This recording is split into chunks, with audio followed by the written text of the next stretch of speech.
दोस्तों नमस्कार। उत्तराखंड के नैनीताल से खबर सामने आते हुए दिखाई दे रही, जहां पर एक महिला ने भीड़ को आईना दिखाया तो भीड़ उस महिला को ही धमकी देना शुरू कर चुकी है। लोग अब उस महिला के ऊपर ही गुस्सा उतारते हुए दिखाई दे रहे हैं। कसूर क्या था उस महिला का? दरअसल भीड़ एक रिलीजन के खिलाफ नारेबाजी करते हुए दिखाई दे रही थी, एक रिलीजन को टारगेट करते हुए दिखाई दे रही थी, एक रिलीजन के खिलाफ गाली गलौज करते हुए दिखाई दे रही थी। और यहाँ पर इस महिला ने इस भीड़ को रोक कर कहा कि आप इंसाफ दिलाने की बात नहीं कर रहे, आप एक रिलीजन के खिलाफ नफरत उगल रहे हैं, गंदी गंदी गालियां दे रहे हैं। क्या था देखने को आगे?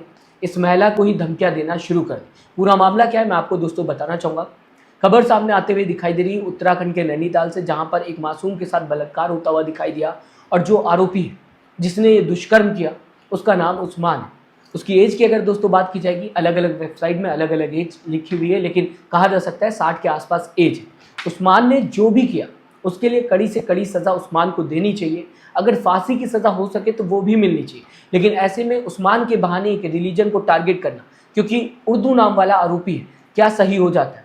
पूरे मुस्लिम समुदाय, पूरे मुस्लिम रिलीजन को टारगेट करना क्या दोस्तों सही हो जाता है? क्योंकि उत्तराखंड से कई तस्वीरें ऐसी भी आते हुए दिखाई दे रही है जहाँ पर मुस्लिम शॉपकीपर को परेशान करने की कोशिश की जा रही है, मुस्लिम शॉप जो है बंद कराने की कोशिश की जा रही है, मार पीट भी देखने को मिल रही है दोस्तों। इसी के साथ नारे लगाए जा रहे हैं एक रिलीजन के खिलाफ। भीड़ आप साफ देख सकते हैं, स्लोगन एक रिलीजन के खिलाफ लोग लगाते हुए नजर आ रहे हैं। दो तरह की भीड़, एक जो बच्ची को इंसाफ दिलाना चाहती है और एक जो इस मामले के बहाने एक रिलीजन के खिलाफ नफरत उगलते हुए दिखाई दे रही है।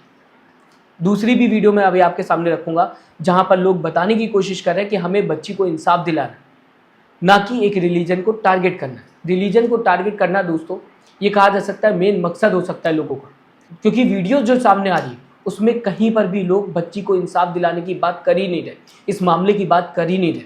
वहाँ पर सीधा सीधा गाली गलौज होते हुए नजर आ रही एक रिलीजन के खिलाफ। क्या दोस्तों एक रिलीजन को टारगेट करने से, एक रिलीजन के खिलाफ गाली गलौज करने से इंसाफ मिल जाएगा? उस्मान को गिरफ्तार कर लिया गया है, कड़ी से कड़ी सज़ा देने की बात प्रशासन कर रहा है। इस देश में कोर्ट है, लॉ है, ऑर्डर है, साथ ही साथ पुलिस प्रशासन है। ऐसे में हमें उनके ऊपर भरोसा रखना चाहिए और इंसाफ के लिए सड़क पर उतरकर आवाज़ उठानी चाहिए, ना कि एक रिलीजन को टारगेट करना चाहिए। लेकिन वीडियोस सामने आते हुए दिखाई, वीडियोस में आप साफ देख सकते हैं रिलीजन के खिलाफ लोग गाली गलौज करते हुए दिखाई दे रहे हैं। जब सैला नेगी, इस महिला का नाम है, इसने लोगों को बताने की कोशिश की कि आप इंसाफ की बात नहीं कर रहे हो, हिंदू मुसलमान क्यों कर रहे हो, उस लड़की के बारे में इस भीड़ में कोई बात नहीं कर रहा। तो उसके बाद इस महिला को ही धमकी दी जा रही। जब भीड़ इस महिला की दुकान के सामने से जाते हुए दिखाई दी तो इस महिला ने इस भीड़ को रोक लिया। जो भीड़ में एक महिला थी उसी को रोका शैला नेगी ने और बताने की कोशिश की कि यहाँ पर आप हिंदू मुसलमान क्यों कर रहे हो। साथ ही साथ उस बच्ची के बारे में कोई भी बात नहीं कर रहा है इस भीड़ में, ये भी बताने की कोशिश की। तो कहा जा सकता है पूरा आईना दिखा दिया कि यहाँ पर इंसाफ की बात हो ही नहीं रही।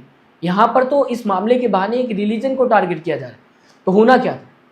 सैला नेगी को ही धमकियां मिलनी शुरू हो गई, जो कि उन्होंने कैमरे के सामने बताने की कोशिश की। उसमें क्या क्या कमेंट्स कर रहे हो आप? जब मैं ही सेफ नहीं हूँ तो आप क्या उस लड़की को जस्टिस दिलाओगे? और आप किस चीज के लिए लड़ रहे हो? तो आप बेवकूफ लोग हो। जैसा कि मैंने दोस्तों आपको बताया था, दो तरह के पक्ष सामने आते हुए दिखाई दे रहे हैं। एक जो इंसाफ की बात करता हुआ दिखाई दे रहा है, दूसरा इस मामले के बहाने एक रिलीजन को टारगेट करता हुआ दिखाई दे रहा है। कुछ लोग हैं जिन्होंने आज सड़क पर आकर, जबकि बारिश हो रही थी, बताने की कोशिश किया ये जो कुछ होता हुआ नैनीताल के अंदर नजर आ रहा है, जहां लोग मुस्लिम्स को टारगेट कर रहे हैं, उनकी शॉप बंद कराने की कोशिश कर रहे हैं, उनके साथ मारपीट कर रहे हैं, वो पूरी तरह से गलत है। हम सबको मिलकर उस लड़की को इंसाफ दिलाने की बात करनी चाहिए। कई लोग तस्वीर में देखे जा सकते हैं जो कि सच में सच्चाई की बात करते हुए दिखाई दे रहे हैं, इंसाफ की बात करते हुए दिखाई दे रहे हैं। दोस्तों इसमें बताने की ये भी कोशिश की गई है कि नफरत ना फैलाई जाए।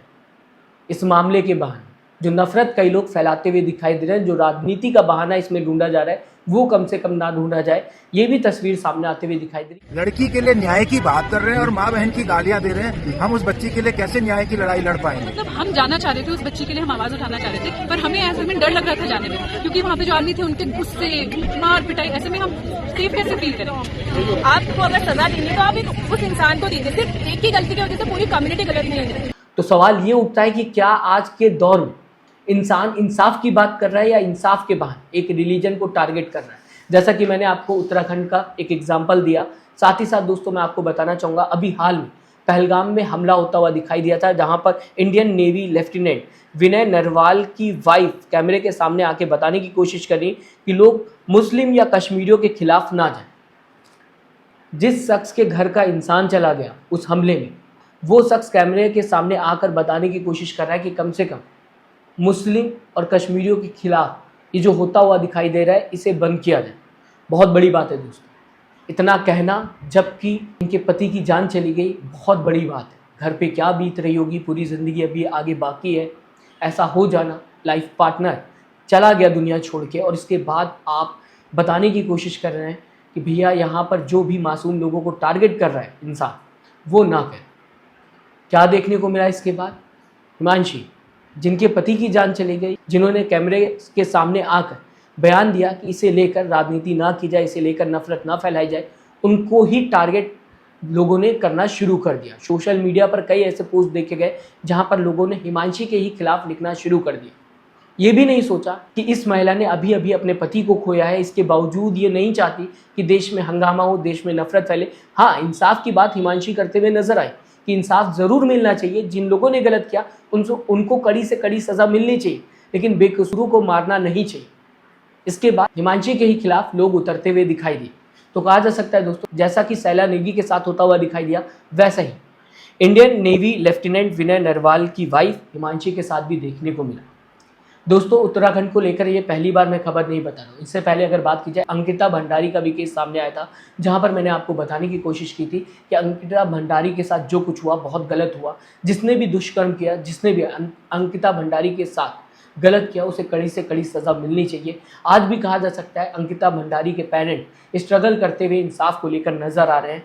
उस समय एक रिलीजन को टारगेट नहीं किया गया था। उस समय मैंने आपको खबर बताने की कोशिश की थी, एक भारतीय होने के नाते, एक जर्नलिस्ट होने के नाते, ताकि इंसान को इंसाफ मिल सके। लेकिन एक रिलीजन को टारगेट करना बहाने से, ये पूरी तरह से गलत है। मैं चाहूँगा दोस्तों, आप किस तरीके से इस खबर को देखते हैं, अपनी राय कमेंट बॉक्स में जरूर दें। साथ ही साथ सब्सक्राइब और लाइक के बटन को दबाना मत भूलिएगा। दोस्तों, अपना ख्याल रखिएगा। नमस्कार।